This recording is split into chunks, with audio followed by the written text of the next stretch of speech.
Olá pessoal, bem-vindos a mais um vídeo do canal Café no Bully, o melhor canal do Brasil em eletrônica, em microcontroladores, em robótica. É mentira, não é nada disso.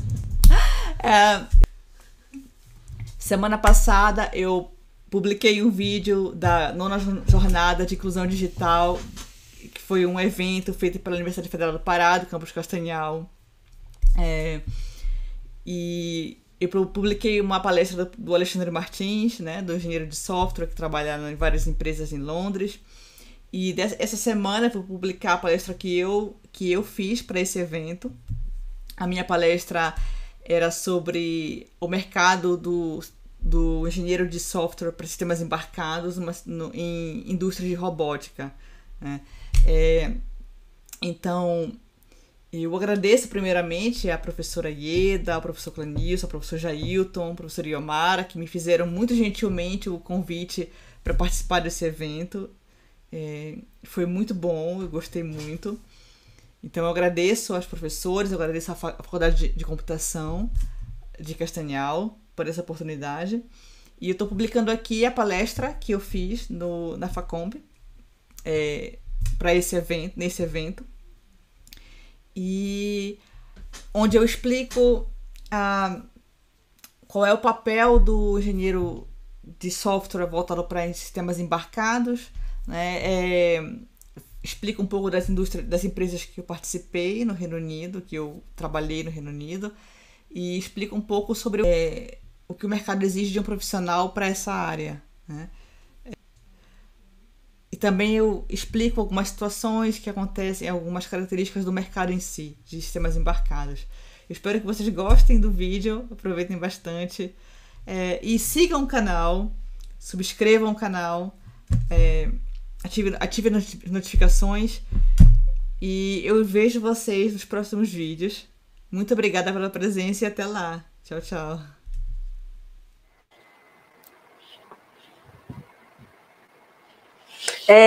Pessoal, agora a gente vai continuar, na verdade, com a nossa palestrante, a última e não menos importante, ok? Uma menina pai d'égua de Belém do Pará, diretamente de Belém, da UFPA, nossa conterrânea Mônica Pinheiro, estará falando sobre robótica. Atualmente a Mônica ela está em Londres. Olha aí, a Mônica chegou.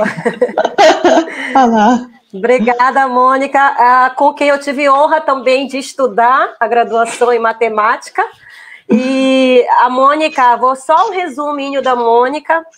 Ela é formada em engenharia elétrica pela Universidade Federal do Pará, então é prata nossa da casa em Londres. E também é licenciada em matemática pela Universidade do Estado do Pará também. Em 2005, ela seguiu seu mestrado no exterior, em Portugal, em Engenharia Eletrônica e Telecomunicações na Universidade de Aveiro, em 2014. Atualmente, ela se mudou para Londres, foi trabalhar na empresa de engenharia de software, em sistemas embarcados da empresa. Vai pronunciar melhor isso aqui. Sotoco Broadcast System. As habilidades da Mônica C, C++, controle, robótica, eletrônica. Então, com a palavra sobre o tema sistemas embarcados em empresas de robótica, Mônica, nossa menina pai d'égua da nossa tarde. Olá, pessoal, muito boa tarde. Muito obrigada pelo convite, eu agradeço imenso. Obrigada, professora Ieda, professor Jailton, obrigada, Rafael. Bom, eu não tenho muita experiência em palestras, mas bora lá. Me perdoem já de antemão alguns erros. Bom, pois eu me formei pela UFPA, na Engenharia Elétrica, em Matemática também.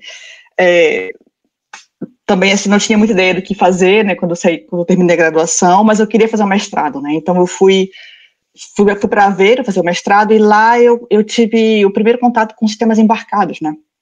A gente tinha um PIC, né, o PIC 32, e tinha lá uns projetinhos para fazer, e quando eu acendi o primeiro LED, eu percebi que era aquilo que eu queria fazer na minha vida. Então, eu segui fui para o mercado de trabalho, eu estive no Reino Unido, estive em 2 empresas, que eu vou falar rapidamente sobre essas experiências aqui. Como engenheira de software em sistemas embarcados, né? Então, é o seguinte, a área de sistemas embarcados, assim, a grosso modo, né, é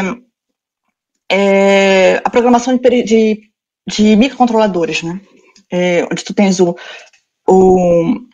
dispositivo, um instrumento, alguma coisa que tem um microcontrolador, que é um computadorzito, né, que ele vai fazer uma única função específica, né? Ele vai, por exemplo, servir como multímetro, ou vai ser um robô que vai, né, que vai caminhar, e então ele vai fazer, embora tenha um computador lá dentro, mas ele vai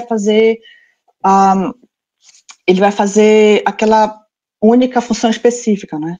E embora se fale muito hoje em dia em Python e tudo mais, mas, a grosso modo, em grande parte das empresas, essa programação é feita em C ou C++, porque C é a linguagem que mais se aproxima do hardware, né?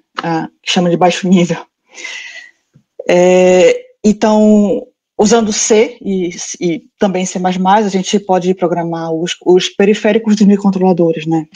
As portas de entrada e saída, os GPIOs, os ADCs, os timers e tudo mais, né? E dentro da minha empresa, no meu caso, eu comecei como júnior, né? Então, eu saí do mestrado e fui para uma empresa. Então, eu já cheguei e já existia uma empresa que já fazia, né, desenvolvimento, já tinha vários instrumentos, então eu não tinha muito o que dizer, o que decidir, né? Então eu pegava um instrumento, o código dele era em C, então eu tinha que fazer desenvolver alguma feature, né, em C, ou então resolver algum bug em C. Aí depois vinha outro instrumento que estava em C++, eu tinha que trabalhar em C++, né? E também, eu não tinha também muita opção de qual microcontrolador usar, né? Na primeira empresa que eu trabalhei, a gente tinha instrumentos que usava Atmel, tinha instrumentos que usavam STM32, alguns usavam FPGAs, então eu pegava um instrumento na mão e tinha que me virar com aquilo, né? Que tinha que resolver o problema, resolver o bug que o instrumento tinha, no microcontrolador que o instrumento tinha também, né? E é por isso que nessa área, em sistemas embarcados, a gente é completamente dependente da documentação, né? Do datasheet, né? A primeira coisa que eu fazia quando eu pegava alguma tarefa nova era baixar o datasheet do microcontrolador, né? A sorte é que eles, assim, eles são muito similares, né? Assim, eles têm os periféricos, né, básicos, que é o ADC, o timer, não é?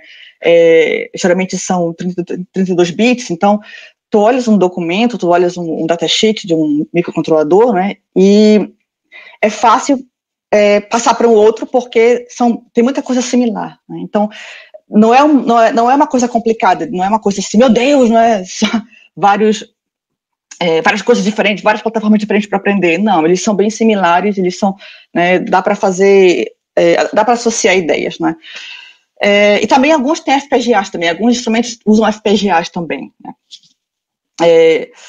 Então, outra diferença também é que alguns instrumentos usam, que eles chamam de bare metal, né, que não tem um sistema operativo nele, né, e o que tem é um grande state machine, e toda a programação é feita diretamente no hardware, né? E alguns outros, tu pode encontrar também um operating system, um sistema operativo, né?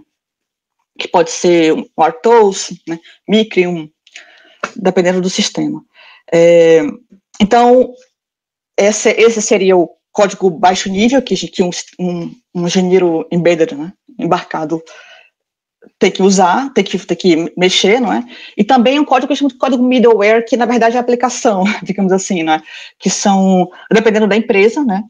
Por exemplo, se for uma empresa de robótica, vão ser algoritmos de navegação, de percepção, né? Controle de motores, né? Ou então, se uma outra empresa, calibração, embora também na robótica também tenha calibração, mas enfim. Então, é o código que já não é mais completamente baixo nível, né? Já é uma camada acima, mas também tem que desenvolver features, né? Ou então corrigir algum erro dele, né? E também o engenheiro de software, mesmo ele sendo, né, no caso do embedded, vou falar dos sistemas embedded, né, ele também tem que ter muito conhecimento de leitura e interpretação de esquemáticos, porque o hardware que tu vai fazer a aplicação é o hardware específico da empresa, né, hardware específico daquele instrumento, né. Então, e geralmente num PCB, numa placa, tu tens 3 ou 4 microcontroladores diferentes, porque cada microcontrolador vai fazer alguma coisa específica. Por exemplo, um microcontrolador, um deles, o STM32, por exemplo, vai ser responsável pela navegação, né, por obter os dados dos sensores, né, e correr algoritmos de navegação. E daí o outro microcontrolador, por exemplo, um PIC, vai ser responsável somente para lançar os dados no display, por exemplo, né? E todos esses microcontroladores, eles se comunicam entre si por I2C, né? Por I2C, né? E tu vai ter que conhecer bem, né? Aonde é que, em qual é o I2C bus, o teu STM32 está ligado com o PIC, por exemplo, né? Tens que ver, por exemplo, onde é que está o módulo de potência, né, pelo menos, não precisa ter um conhecimento de eletrônica muito grande, mas saber ler um esquemático, saber onde cada barramento vai, onde cada microcontrolador está ligado, né? Isso às vezes é fundamental para... Eu já tive uma tarefa que eu descobri que o meu STM32, o microcontrolador, estava ligado no I2C, né, e o meu chefe dizia que estava ligado no outro I2C, no outro barramento. Eu tive que mostrar para ele, não, eu mostrei o esquemático, e disse, não, né, o STM32 está ligado nesse barramento, e não no outro. Então, eu tenho que fazer código para esse barramento e não para o outro. Se eu fizer para o outro, não vai funcionar. Né? Também tem alguma coisa de soldadura também, soldar coisas, já soldei bastante também. E por causa disso, a literatura, o que tu olhas na internet, costumas encontrar que um excelente, muito bom profissional em embedded é aquele que domina as duas áreas, né, que domina o software, né, e domina também o hardware. Né, pelo menos que saiba, pelo menos fazer alguma coisa em algum nível, algum design. Né, e confesso que essa é a minha meta de vida, na verdade. Né. E dentro das competências do engenheiro, né, também tem que fazer documentação, né, que geralmente ninguém gosta de fazer. Né. Tu faz uma feature, né, tu faz desenvolve alguma coisa, tens que documentar aquilo, tanto documentação interna da empresa, né, com documentos oficiais, quanto também comentar código. Isso é muito importante, que ninguém gosta de fazer, mas é muito importante, não só quando tu entras numa empresa que tu és novo, que tu tens que procurar saber, conhecer, né, o que foi feito antes, como também para quem vai pegar o teu código depois para fazer manutenção. Né. Até mesmo tu mesmo, né, o que eu fiz agora, daqui a 3 meses eu não vou lembrar, né, não sei nem por onde passa, né, mas se está documentado, com documentos, né, da empresa, as especificações, por que foi feito dessa forma, né, ajuda bastante, né. Engraçado que eu tenho visto algumas palestras, né, daqui do Gideon, né, e muito foi falado sobre qual é a linguagem que deve ser usada e tudo mais. E muitas coisas eu não entendi muito bem, porque essa área de engenharia de software me perpassa em muitas coisas, mas pelo que eu percebi da minha pouca experiência, né, na área de sistemas embarcados, ele é uma área talvez muito engessada, não é? Tem pessoas ali, geralmente os engenheiros, eles são pessoas que se formaram em engenharia de hardware, né, e aprenderam código sozinhos, e estão numa empresa há 10 anos, há 20 anos, né, então, se tu chegas lá com uma coisa muito nova, com um código em Python, é uma coisa totalmente louca, eles não vão conseguir manter esse código depois, eles não vão conseguir te acompanhar. Então, meio que eu não sei muito como é essa questão de trazer ideias completamente disruptivas para dentro dessa área. O que me parece, pela minha experiência, que é uma área um pouco assim, limitada nesse sentido, né? Tu usa C, C++, né? E existe um pouco de resistência em novas ideias. Tem muita coisa agora aparecendo em MicroPython, né? Mas dentro das empresas que eu vi até agora, o que se usa sempre é C e C++, né? É uma outra... com relação à presença de mulheres também nessa área, é muito baixa. Na primeira empresa que eu trabalhei, eram coisa de 50 engenheiros e 3 mulheres engenheiras. E nessa segunda empresa agora, que eu estou de robótica, são 8 engenheiros e eu sou a única.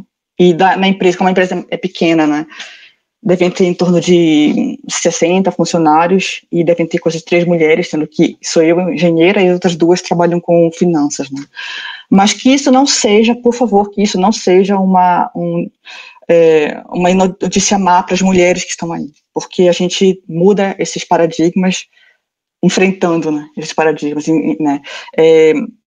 Existem muitas iniciativas agora de tentar reverter esse quadro, né, estimulando as meninas, as crianças, né, as meninas a entrarem nessa área de tecnologia, de ciência.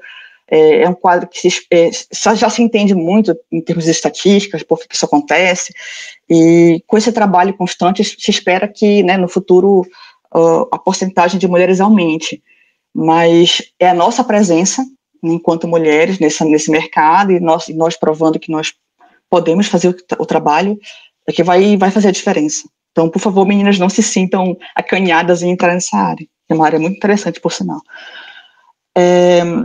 Então, essa é a primeira empresa que eu trabalhei aqui no Reino Unido, que é a Megro Instruments, que ela é, na verdade, ela é uma concorrente da Fluke, né? A Fluke eu sei que tem muita presença na América Latina, no Brasil, mas aqui, como a Megro é uma empresa do UK, né, no Canal da Mancha, então eles têm uma fatia de mercado grande aqui também.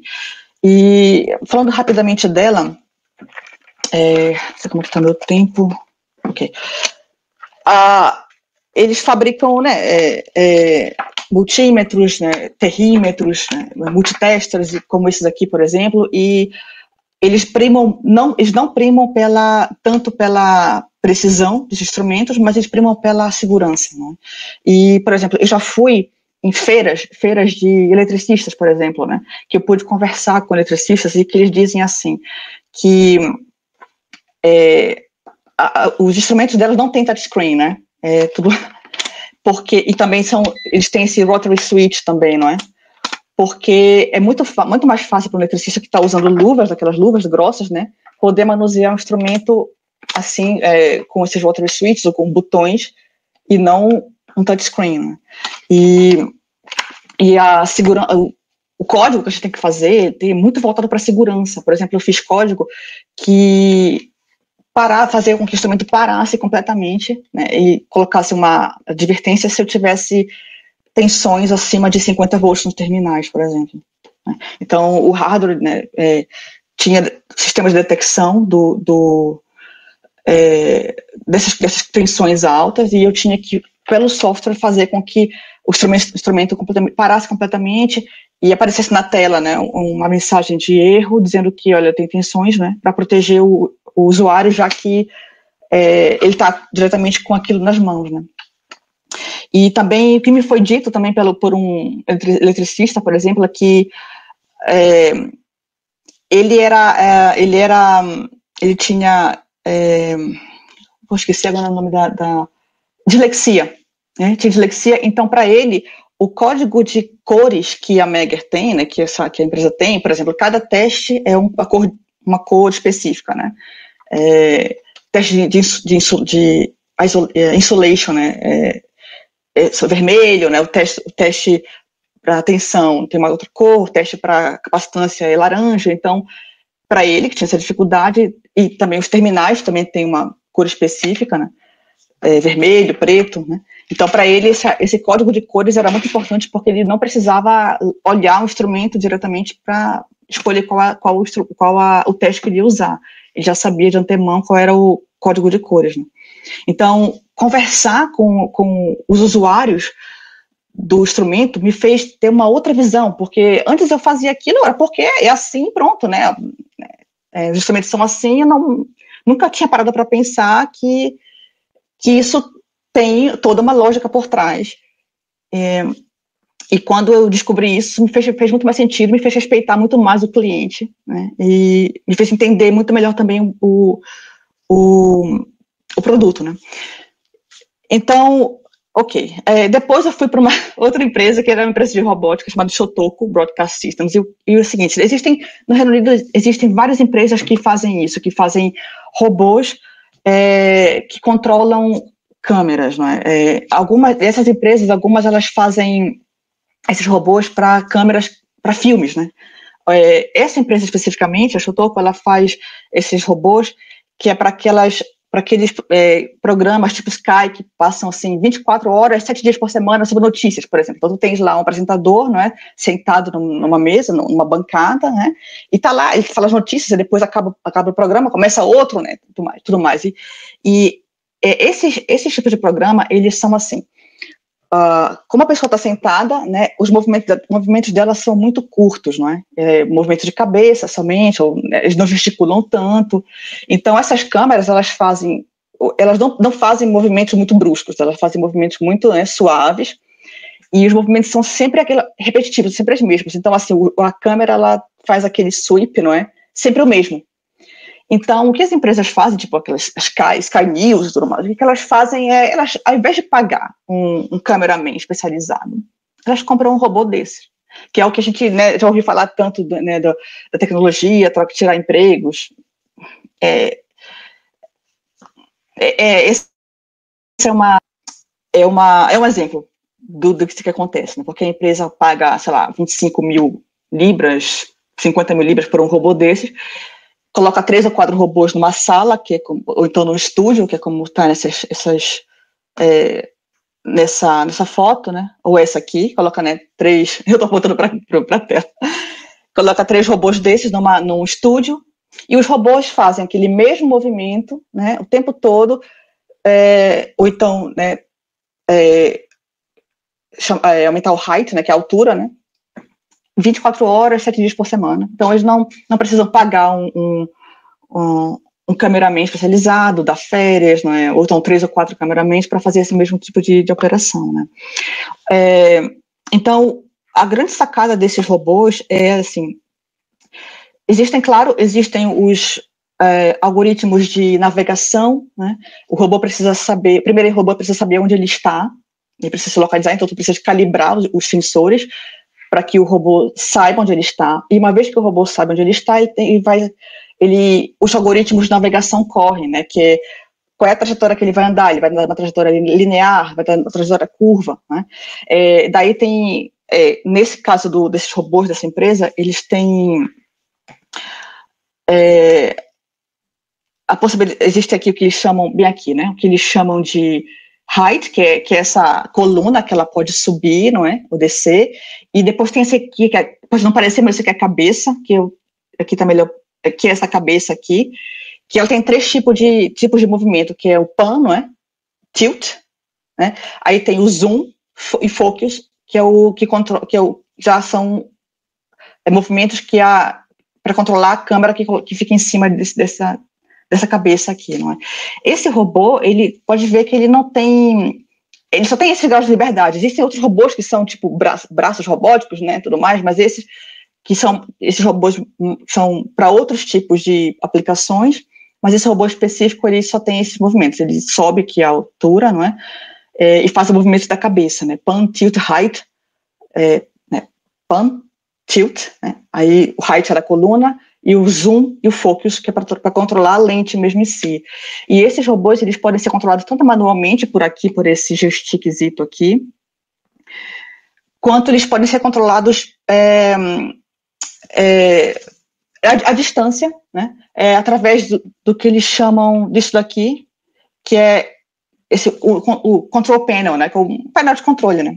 Que aí o operador pode controlar a distância numa outra sala, por exemplo, e daí toda a comunicação do robô com esse painel é feito por TCP/IP, né? Socket Programming. Esse aqui é outro tipo de robô, mas aqui que fica numa estrutura, que é isso aqui no teto, né? Então, assim, a câmera ela anda numa trajetória, como se fosse no trilho, né, de trem, né, e também essa height também varia, né, ela pode, né, descer ou subir, e daqui fica fácil ver um problema que tem, que é, por exemplo, o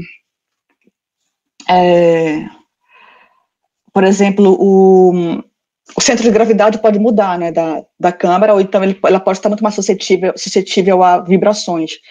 E vibrações é uma coisa má, porque a vibração, né, ela vai aparecer na imagem gravada, né? Então, se tu tens muita vibração, vai aparecer na imagem, e depois a pessoa, geralmente essas empresas, elas fazem programas ao vivo, né? Então, tu não vai ter possibilidade de fazer tratamento da imagem depois. Sendo que esses robôs, né, toda a eletrônica todo o software dele é para controlar o robô em si, não é para fazer o processamento da imagem depois, né? Isso já não é nosso, né? Então, todo o controle dos motores tem que ser feito de modo muito, muito preciso e muito suave, né? E adivinha como é feito isso? É por controle PID, né? Aquele controle que a gente vê nas aulas de controle, né? O falecido Brito lá do FPA, né? Parece uma coisa meio, não sei, quando a gente estuda parece uma coisa assim, sem muita aplicação prática, sem muito sentido, mas é o que se usa na indústria, né? Controle PID, né? Então, essa aqui é uma imagem do painel em si. Dá para ver aqui que tem os botões que aqui controlam o pan, né? O tilt, o zoom, e aqui o height daquela coluna zeta, né? E daqui controla várias câmeras diferentes, né? Que aqui aparece aqui na tela, né? As imagens das várias câmeras que estão no estúdio naquele momento, né?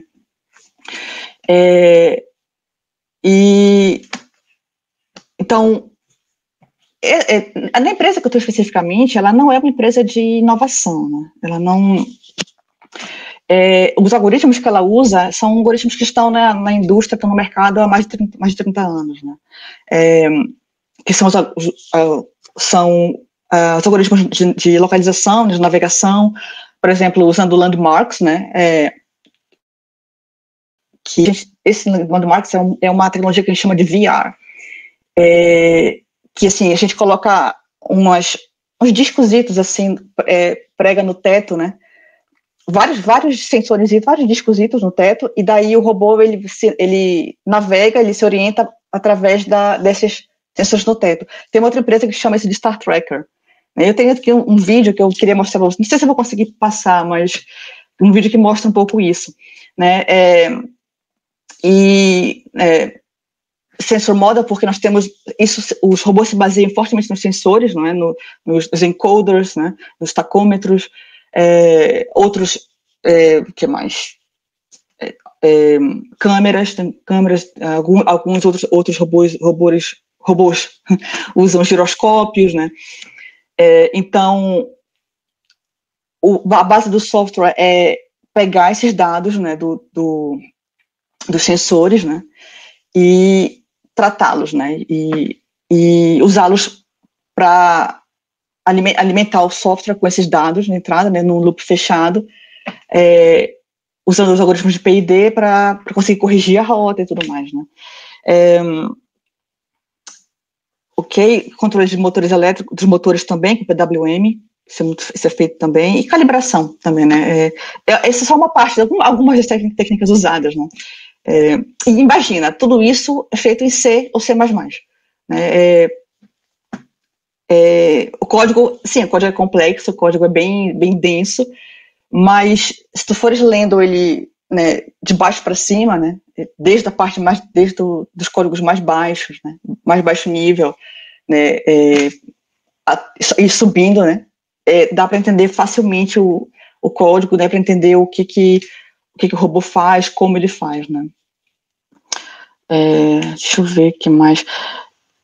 Eu não sei se eu... Deixa eu tentar se eu consigo passar um vídeo. Deixa eu ver se eu consigo.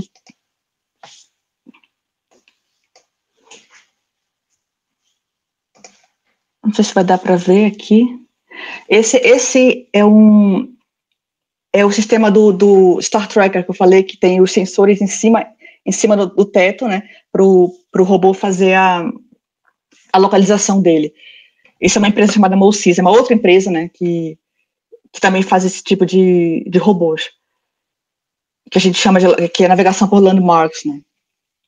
Então, primeiro, né, a pessoa calibra o robô, não é?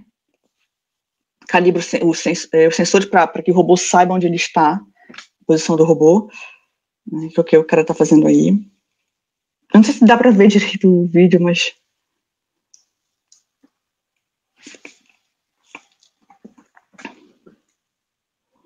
E uma vez calibrado, o robô já tem as coordenadas x e y de onde ele está, né? E daí todo algoritmo de navegação vai correr em cima desses dados, né? E daí, nesse caso, já é explicando o sistema deles, dessa empresa, né? Que eu não conheço muito bem. Mas, basicamente, a fonte, né? Um gateway. Esse aqui é uma serial, é o RS422, geralmente se usa nessa indústria. E daí, nesse caso, eles estão fazendo aquelas transmissões de tempo, né? Previsão de tempo, né? Então, depois ele está dizendo assim, aqui é que isso pode ser feito manualmente, ou então pode ser feito nas várias outras estruturas, inclusive nesse crane, né? Pode ser feito manualmente, ou então pode ser feito por estruturas que fazem o movimento de forma automática também.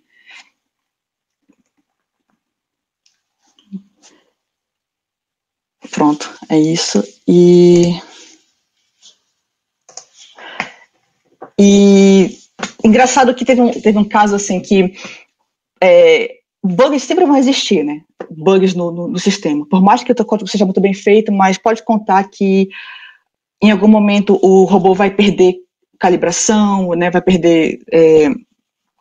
ter algum tipo de problema. O que aconteceu na empresa foi que tinha um estúdio na China, né, que estava rodando aqui, tinha o robô, né, da Shotoku, e o robô se perdeu, né, perdeu os dados de calibração, não sabia mais onde estava, daí o robô continuou a andar e bateu contra uma tela imensa que cobria uma parede toda e, claro, quebrou a tela, o telão que custava, sei lá, quantos dezenas de milhares de dólares, né.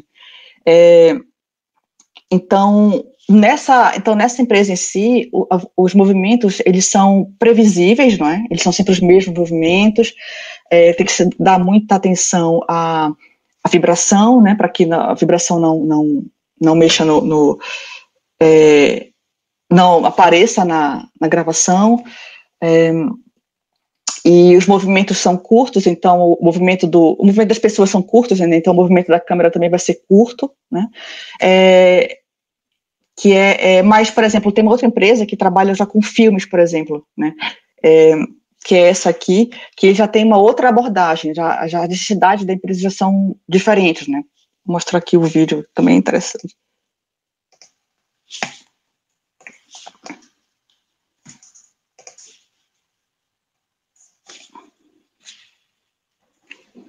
Que essa empresa já faz robôs para filmes, não é? Para filmes, já é uma coisa mais ainda mais precisa, e pode ver que os robôs dele também já têm outros graus de liberdade, né? Já mais um braço robótico, né? Mas eu devo dizer para vocês que as ideias são basicamente as mesmas, né? Algoritmos de navegação, né? Algoritmos de controle, controle de motores, só que, claro que o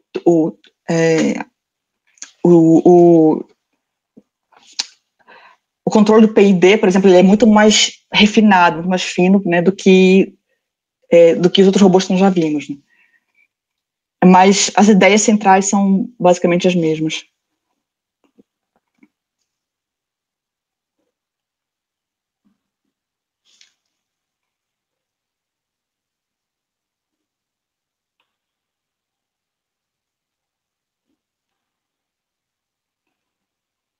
O zoom também, olha o zoom que eles usaram, né, para de forma a pegar uma mosquinha com a planta, com a flor, e isso é controlado também à distância, né?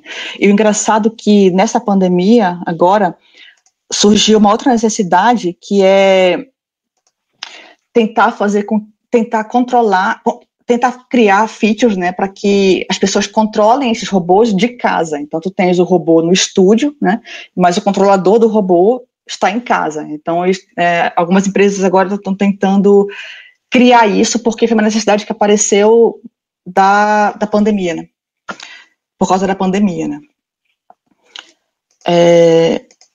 Então, é assim, ok, isso é muito bonito, quero entrar nisso, né? Onde eu me inscrevo? É assim, eu selecionei alguns anúncios de empregos nessa área, né? Para vocês terem uma ideia do que é pedido, né?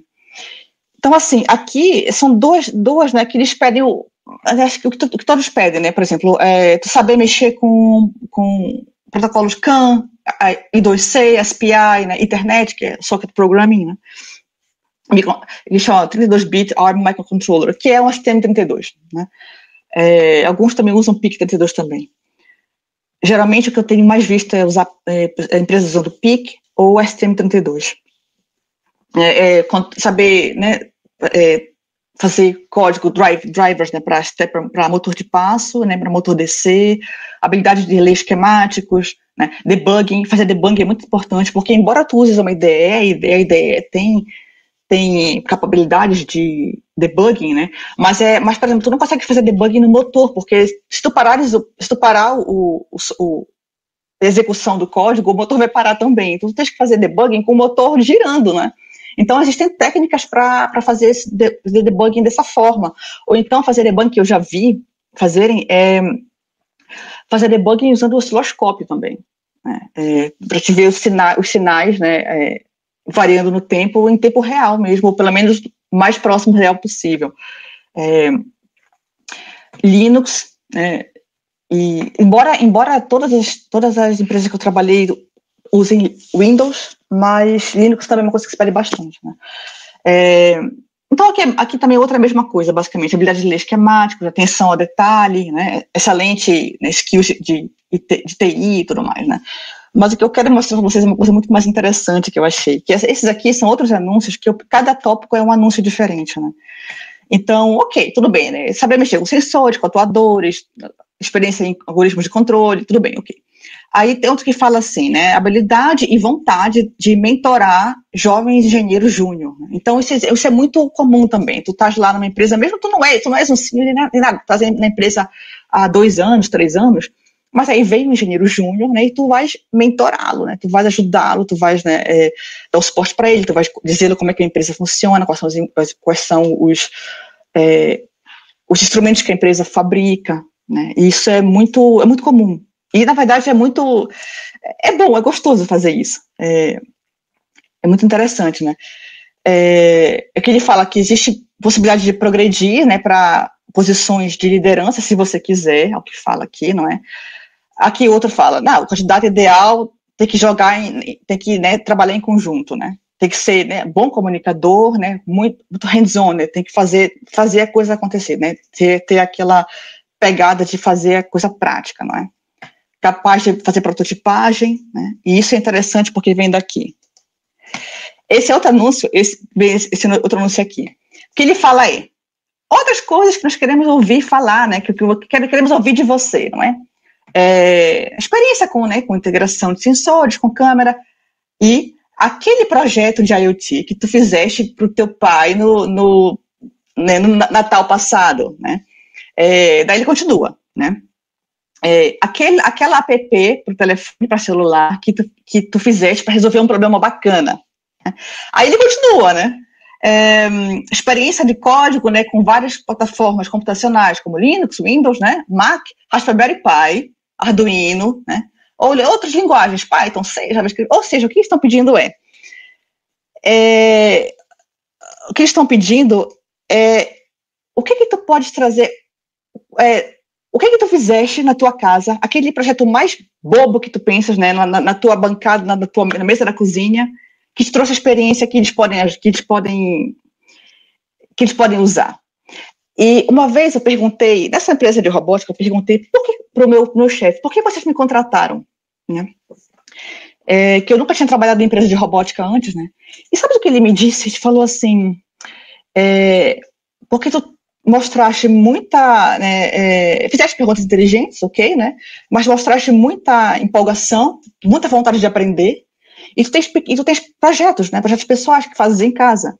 Né? Então, isso nos chamou a atenção.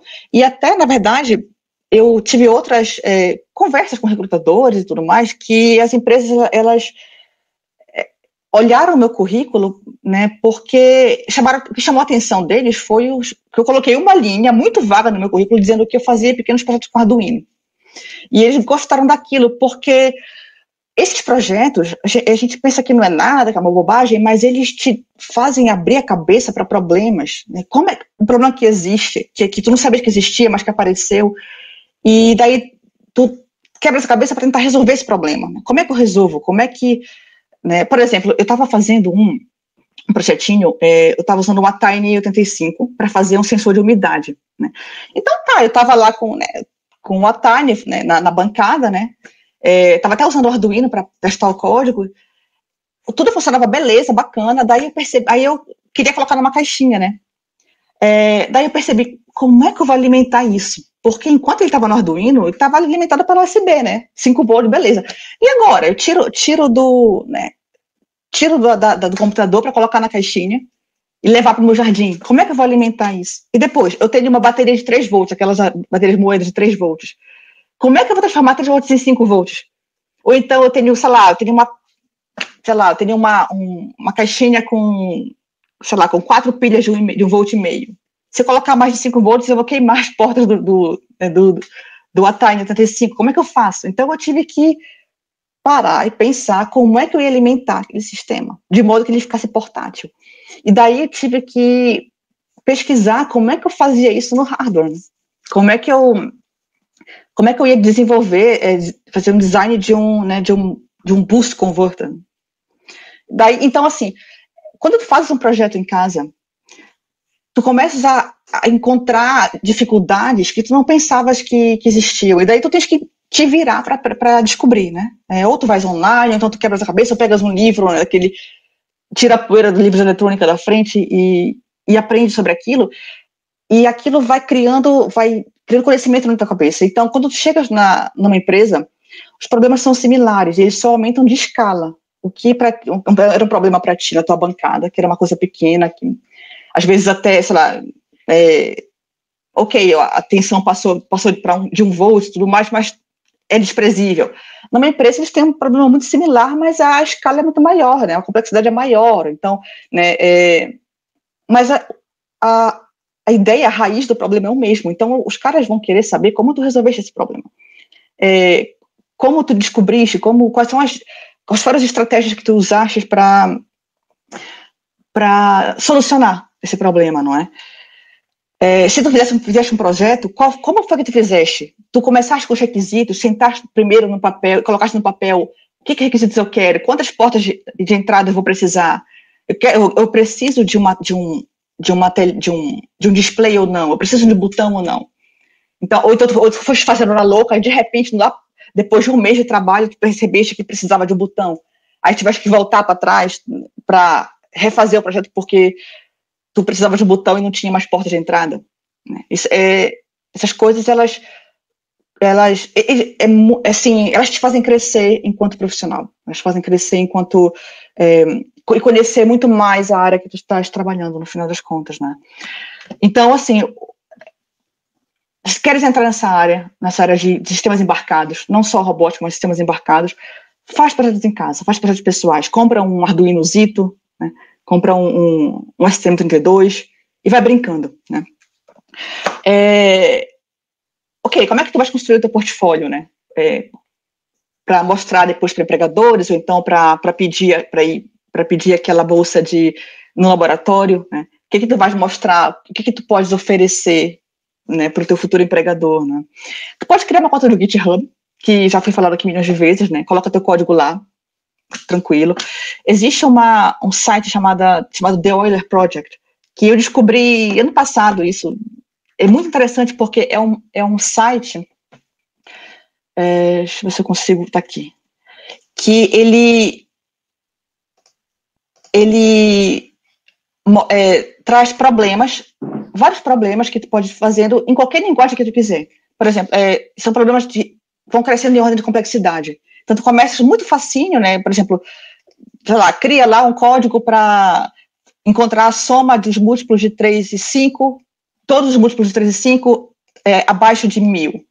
Então, tu tem lá esse problema, faz lá o teu código em qualquer linguagem que tu quiseres, encontra o resultado, né? Coloca o resultado aqui, aí ele vai te dizer se está correto ou não. Se estiver correto, tu tens acesso à resposta e tu tens acesso a vários outros códigos de várias pessoas do mundo todo, como eles resolveram esse mesmo problema. Então, então assim, aí tu vai, né? Tu vai fazendo esses probleminhas, tem um monte, sei lá, quantos tem? Tem quase 740 problemas, vai fazendo no teu tempo, né? E assim tu vai criando experiência em código de programação na linguagem que tu quiser também, né? Outra coisa interessante, desculpa.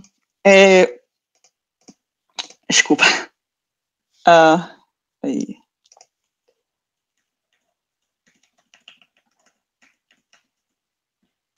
Outra coisa interessante vocês conhecem o Stack Overflow, não é? Tem lá a comunidade, né? Também tem do MathWorks, né? Da MATLAB, Simulink, a comunidade. Então, pessoas têm um problema, colocam lá um problema, né? Pô, como é que eu multiplico matrizes no MATLAB, não sei o quê, né? Faz uma conta lá, pega um problema desse, tenta resolver e joga a resposta, né? Porque tendo esses problemas assim, sendo uma pessoa que tenta solucionar problemas, tu também vais criando algum conhecimento sobre aquela plataforma que queres usar. No caso da MathWorks, por exemplo, tu tens os badges, né? Porque quanto mais respostas tu respondes, mais tu ganhas premiações, é tipo uma gamificação, né? Ganhas badges, então tu vais aumentando o teu prestígio dentro da comunidade e tudo mais. Então tem a comunidade do Arduino também, que tem vários projetos lá, que as pessoas fazem projeto e postam, né? Então tu pode fazer o teu projeto e postar na página da comunidade do Arduino. Competições de robótica. Participem de competições de robótica. Mesmo que seja para perder. Mesmo que seja juntar 2, 3 amigos, né? Cada um faz o seu robô e depois coloca o robô para lutar um com o outro. Porque só o fato de tu pegares uma plataforma dessa, né? Pegares o teu Arduino, programar aquilo, mexer com os motores, colocar ali algum algoritmo de navegação, que seja, colocar um sensor de distância, isso vai te dando conhecimento, vai te dando, né, experiência pra caramba nessa área, né? Trabalho voluntário, eu tenho tentado fazer muito aqui, especialmente para essa questão da inserção das meninas e das mulheres na engenharia, não é? Então, eu antes da pandemia, eu ia em escolas, fazia atividades com crianças, dessas bem pequenas, e era muito bacana, porque as meninas tinham aquela vontade, trabalhavam mesmo a sério, pegavam, sabe, claro que era tudo adaptado para a idade delas, mas era muito interessante.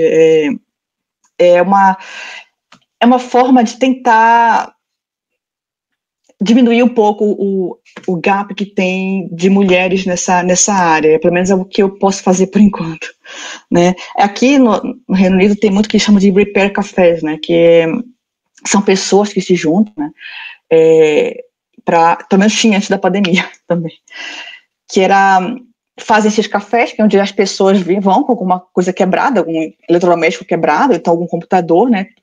E a pessoa, o voluntário, conserta na tua frente, né? Vai lá e tenta consertar o computador, consertar a torradeira, que seja, né?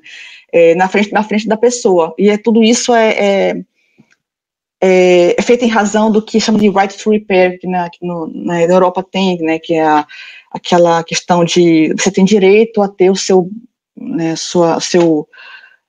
equipamentos consertados ao invés de tu jogar fora, né? Quando se quebra alguma coisa pequena, joga fora e compra outro, né? Isso tem aqueles impactos no meio ambiente, Então, cada vez mais, hoje em dia, existe um movimento para tentar colocar na cabeça das pessoas, para não jogar fora, né, e comprar outro novo, mas reparar, né, consertar.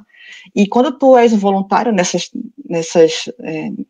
iniciativas, né, também te vem como conhecimento, né, como, por exemplo, mexer com hardware, por exemplo, então como resolver um problema no computador, como às vezes até, sei lá, formatar um computador, ou então limpar um computador, e também essa interação com as pessoas é muito interessante, é muito gratificante, na verdade. É uma coisa muito diferente do que a gente faz todos os dias no trabalho, né?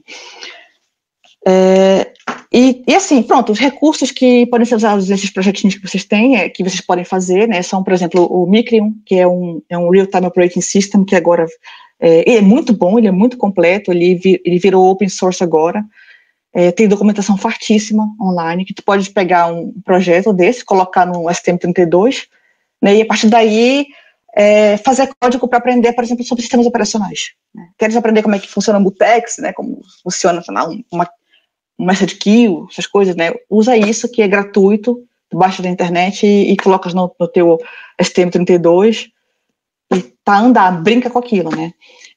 O ROS, né, Robot Operating System, a mesma coisa. A página do Arduino tem muita documentação, muita coisa mesmo, de documentação das bibliotecas, né, que existem, projetos também que tu podes reproduzir, pode fazer. A página do MATLAB também, do MathWorks, tem muito tutorial, muitos vídeos bacanas, inclusive tem muitos cursos online, cursos grátis também, cursos sobre Simulink, sobre MATLAB, tem muita coisa gratuita, cursos sobre Stateflow também. Tem essa MIT App Inventor também, que é uma plataforma para fazer parte gráfica no computador, no celular, né? E as ideias, né, que tu pode baixar também, usar gratuitamente, porque muitas delas são usadas também na indústria, né? Por exemplo, essa aqui, a STM32Cube é a ideia que eu uso no meu trabalho. E ela é gratuita. Né? Então, Android Studio, PyCharm, que pode ser usado gratuitamente, né? CodeLight. Pode usar essas ideias gratuitas, porque elas são usadas nas indústrias também. Então, é engraçado, porque tu está usando aquilo brincando, né, na tua bancada, depois tu vai numa entrevista de trabalho e os caras dizem, você sabe mexer com QBDI, por exemplo? Sei, estou brincando com isso. Tá? E, poxa, ninguém me falou nada, eu descobri aquilo, comecei a brincar, e olha só, vocês usam aquilo, olha, já tem uma vantagem, me contratem porque eu já sei mexer na plataforma que vocês usam. Alguma coisa desse tipo, né? Bom, é isso. Muito obrigada e perguntas, mandem. Tá. Essa menina foi muito pai d'égua. Mônica, a gente adorou realmente. Foi excelente. Essas dicas maravilhosas. A gente quer te agradecer. Muito importante essa questão de criar o portfólio, né? Criar um projetinho.